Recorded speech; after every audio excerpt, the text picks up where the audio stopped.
To his friends, he was known as Andy. Andy was born on October 14, 1916, in Winnipeg, Manitoba. In 1941, Andy joined the Royal Canadian Air Force. He trained in Calgary and Edmonton before graduating from the No. 3 Bombing and Gunnery School at Macdonald, Manitoba, as an air gunner in 1942.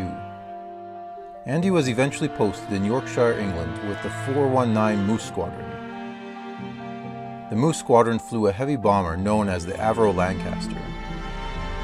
Andy was the mid-gunner on the 7-man crew. His best friend in the squadron, Pat Brophy, was the tail gunner. Whenever they said goodbye to each other, Brophy would say, "So long, Irish." Andy would respond with a salute and a "Good night, sir." In the week following D-Day on June 6, 1944, the 419 Moose Squadron flew 12 bombing missions over France, destroying important roads, bridges, and train tracks to slow the German response to the Allied invasion. On the night of June 12, 1944, Andy and Brophy took off on their 13th mission. The mission required them to fly dangerously low, just 2,000 feet above the French landscape. As they entered German-occupied France, their Lancaster bomber was suddenly surrounded by light, coned by German spotlights on the ground.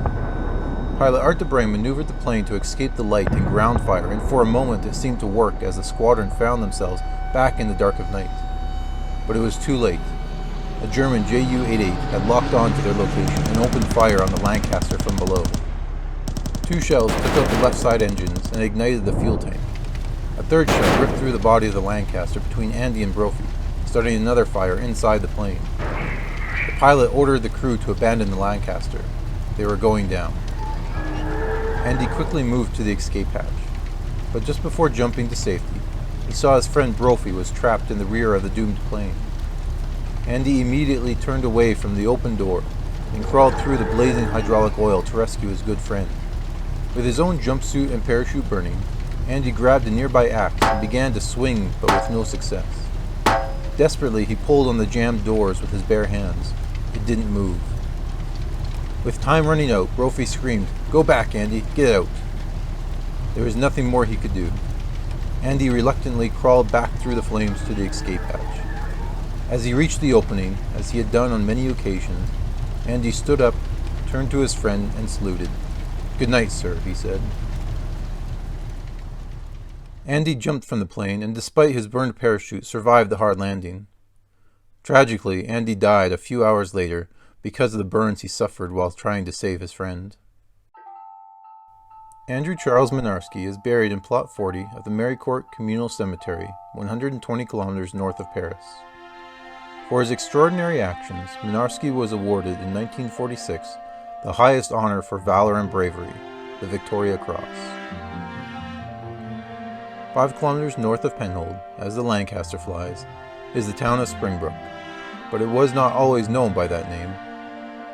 When the airbase dedicated its new residential section in 1954, it was given the name Mynarski Park.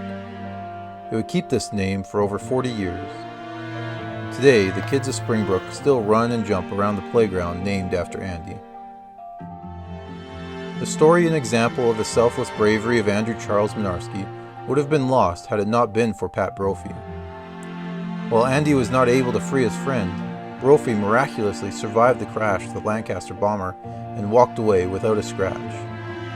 With the help of French resistance fighters, Brophy safely returned to England in September 1944, not just with his life, but with the story of Andrew Charles Mynarski.